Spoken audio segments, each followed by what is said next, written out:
नमस्ते। तो एक अभिनेता के लिए अगर उसे अच्छा अभिनेता बनना है तो उसके लिए 2 चीज़ें बहुत ज़रूरी होती हैं। एक तो होता है उसका शरीर और दूसरी होती है उसकी वाणी।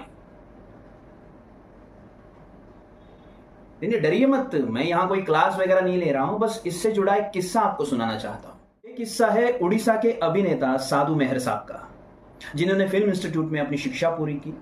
लेकिन उनकी ये दिक्कत ये थी कि उनकी ज़बान जो थी वो ज़रा वज़नदार थी और उनके ओंठ थोड़े बड़े थे, तो उनके शब्द उच्चार सही तरीके से नहीं होते थे, उनको डायलॉग बोलने में काफ़ी दिक्कत होती थी।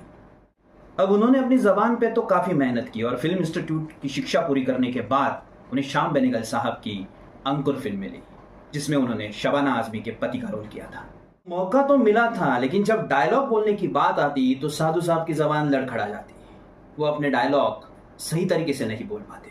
अब बेनेगल साहब इससे बहुत परेशान हुए, इसलिए उन्होंने साधु साहब की ज़बान पर कुछ दिन मेहनत भी की, लेकिन इतनी मेहनत करने के बाद भी परिणाम था शून्य। अब बात यहाँ तक आ गई कि साधु साहब की जगह किसी दूसरे अभिनेता को ले लिया जाए, पर साधु साहब का अभिनय प्रति लगाव देखकर बेनेगल साहब ने अपना निर्णय बदल लिया।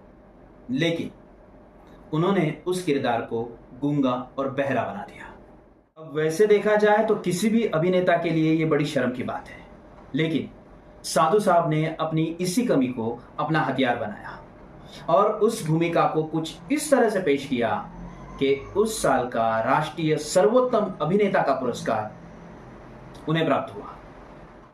तो मुझे लगता है किसी भी इंसान या अभिनेता के लिए ये बहुत बड़ी सीख है कि आप में ज़रूर कुछ ना कुछ तो कमियां हो सकती है, लेकिन उसी कमी को आपने हथियार बना लिया तो आप बड़ी जीत हासिल कर सकते हैं।